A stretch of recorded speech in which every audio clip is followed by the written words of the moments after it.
Hello and welcome to a new video. Today I'm here to talk to you about part 1 of my summer reading TBR. This is my general TBR, so some of these books I may read sooner or later. I may even not read these ones right away, but later in the summer. There's a booktubeathon coming up, which I intend to participate in, and some of these books may be some of the books that I read during the booktubeathon, some may not, because some are pretty big and would not be very good for a readathon. So without further ado, I will start to talk to you about books I want to read this summer. The first book I've already read, and that was Aristotle and Dante Discover the Secrets of the Universe by Benjamin and Lire Thans. And I already read this one, and I will do some sort of wrap-up to tell you what I thought about it. But I did want to read this because it's a contemporary. It gets me in the mood for reading more in the summer because I read it considerably fast, and it was really enjoyable. I really wanted to read more diversely. I really wanted to read more different contemporary than what I usually read, because I usually just read fluffy, cute contemporary. It's still adorable. It's just in different kinds of adorable, and it's also very pertinent and very interesting for me. Yeah, so I wanted to read this one, which I heard amazing things about. This is a story of two friends, Aristotle and Dante. Aristotle is the narrator, and he meets Dante when he goes to the swimming pool to learn how to swim, and Dante offers himself to teach him, and they become really close. And then there's their family are really important as well, and it just doesn't have I can't give you plot without giving you spoilers, but I can tell you it's a very touching and beautiful story. So the second book I want to read this summer, it's a book I didn't read last summer, and my mistake, because now I should be reading the third, but it doesn't matter because I do prefer to actually watch this before I read it. I know I'm breaking the rules of booktube and book community when I say that I usually, when it's like something that is not in the 21st century, I prefer sometimes to watch it and then read it, because I have I'm very good at empathizing and understanding the feelings the characters are feeling, but I cannot picture the scenery. It's really hard for me to imagine completely a room or a character, even physical descriptions of them. So when people say, I didn't imagine something like this, I'm like, if they get like the spirit of the character right, for me it's more important. But yeah, that being said, that's why only now I want to read Dragonfly in Amber by Diana Gabaldon. And this is the second volume in the Outlander series. I think it's the Outlander series. And this is kind of, it picks up where the second season picked up as well, is the show. I know this seems like very small letters, but I actually like these books in this format because otherwise it would be gigantic. I did read the first book after watching the series, and I enjoyed it very much. So I have no problems reading this after watching the season. I do know that the third season is coming up, so I'm late for this party. I'm very late for this party. But yeah, I really want to read it. I usually read this like in a week if I'm on holiday. Like I really get into it, and I can read it considerably fast, being a 1,900 pages book. So yeah, I really want to read this one. If you don't know, Outlander is about a woman, Claire, who goes through stones that travel in time, and she ends up in 1740 something, in the middle of the Scottish Highlands, in the same place where she was, in the middle of this rebellion against the British rule. So she is British, and she's a nurse, which is really interesting as well, because then people kind of don't understand how she gets this much knowledge, which for me is one of the most interesting parts as well. And also she meets Jamie, which is, rather interesting, and it all kind of launches from there. And in this volume they go to France, and I'm really interested in reading about France in this period because I really love my history and my timepieces, and my time traveling. For me it's good because I know there will be historical elements, and this has them. So yeah, I'm really looking forward to reading this one. The third and fourth TBR picks I have are from the same author, and this is because I have these two from him that I haven't read yet, and either one or the other will be very good to, because they will be fast reads, and they will be good for, I don't know, maybe the readathon, maybe just for helping me achieving my reading goal, because it's really low right now as usual. And so yeah, my first pick was An Abundance of Katherines by John Green. This is usually the one that people least like.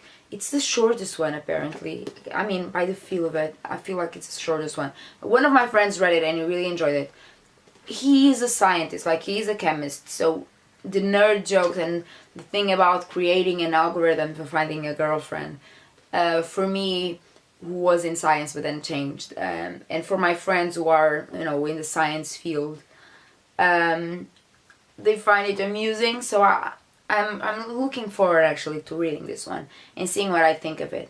I was not like blown away by The Fault in Our Stars, maybe because I read the translation, but I was really into Looking for Alaska. So on contrary to what will actually happens to a lot of people, my favorite John Green was not my first John Green, because a lot of people find the other ones very repetitive. But I don't know, maybe because Looking for Alaska was his first, it's different from the other ones. Even so, I'm really curious about this one, and I don't know, I hope to find it funny and enduring. The next one by him, but not just by him, is also with David Levithan, which I've read every day. I think it's the title. It's Will Grayson by John Green and David Levithan. And why am I looking forward to reading this one? Because people have been saying really good things about it. It's diverse. I really want to start reading more diversely. And also, it seems to be really interesting. Two people meet with the same name. David Levithan usually doesn't disappoint me. John Green, I really enjoy his personality. I don't know. I kind of enjoy his book. I'm not like overly critical of them. I'm also not like the be-all end-all fan. They are not my be-all end-all, but I do give him his merits, I guess. Yeah, so I'm really looking forward to reading this one as well. Probably I won't read this one and the other one in a row. Maybe I will, but probably not. So I will try to space them in my holidays, which are halfway there already, which is insane. The next one is a book I owned for ages. This is ridiculous. I bought the first one in this series because I wanted to read a book in English and I hadn't yet. I had already read this author before, so I knew I would enjoy her stories and her way of telling history. And so it's Philippa Gregory. And so I started reading The White Queen when I was in 10th grade, something like this, with a dictionary by my side, which I then gave up on because it was taking me so much time to just find the word. And I read the first one, and then the stars, I think it was on Stars, the TV show showed up. I watched that. I actually thought it was good, but like halfway through the book they kind of went away from that book and they went into the other ones. So the series, even though it's named The White Queen, it has components from all the different books in the series that were published so far. So basically I bought the second one and the third one and the fourth one after reading the first one and never read them. And they are sitting on my shelves right there, making me feel ridiculous. So what I want to do this summer is read the second one, which is The Red Queen, also by Philippa Gregory. Obviously it's the second volume. This is kind of the same story as The White Queen from the other queen's perspective. And she is not like the main focus of the first book, even though in the series you kind of get the rivalry between Elizabeth Woodville and this one, Margaret Beaufort. but it's not like the ancestral part in the White Queen, the book. So I'm guessing it shows up more in this one, and probably the Kingmaker's daughter as well. Really interesting in this time period as well. Really interesting in the world of roses and everything. And also I love reading about interesting women in history, and this was a very interesting time to be a woman in this particular history. Women played a very important role because they influenced their sons, their husbands, and so it's really interesting. And so yeah, I really want to read this one as well, even though I'm probably sure that I won't love Margaret as much as I enjoyed reading from Elizabeth's perspective, because Margaret is very, very religious, and so kind of that's like a whole thing with her. But yeah, so the last one I want to read this summer in this first part of my TBR, it's a book that I recently bought, but I think I have to read it now, or that is The Hate You Give by Angie Thomas. This is a book, obviously. This is a contemporary book written inspired by the Black Lives Matter movement. And so the girl star, she witnesses one of her friends being killed by a cop in his car, and she has to deal with a lot of things, obviously with the death of his friend, but also what to say, when to talk, when not to talk. She's very divided because I think she's attending the posh high school, so she's attending the white high school, but she lives in the poor neighborhood, and that's from where she and the friend that was killed are from. And so I think it will be very interesting. I'm aware of my privileged situation, and I'm aware that I'm missing this type of stories. I'm missing diverse stories that are different from mine, and they are not white or European. This is my last pick for my summer TBR, the first part. I hope I can bring you another video with my second part of my TBR soon. In the meanwhile, there are probably some videos about the booktubeathon, which I'm really interested in participating. I will be on my summer holidays though, so if you see me reading a lot on Goodreads or Twitter, you can check my media links down below. Yeah, I don't have a lot of internet there, but I will read a lot.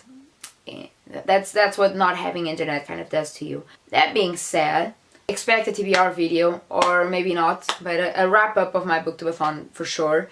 And I probably won't do the video challenges, mainly because I cannot film every day, and the amount of time it would take away from me, it's ridiculous, because I'll be on holiday. I don't know if I have internet in my room even, and just doing videos every day is not very practical for me. But I will try to do the Bookstagram challenges that I can do, and also I will try and keep everyone updated on Twitter and Goodreads what I'm reading. Hopefully I will have an amazing reading weeks in the following weeks. I'm repeating myself. Hopefully the summer will be an amazing reading time for me. I'm really expecting that because I haven't been reading that much. So that is all from me today, guys. If you want, you can check out all my media links down below, including my Goodreads, including my Twitter, but also my Instagram. I hope you enjoyed this video. You can give it a thumbs up or subscribe, and I hope to see you soon with another video. Goodbye!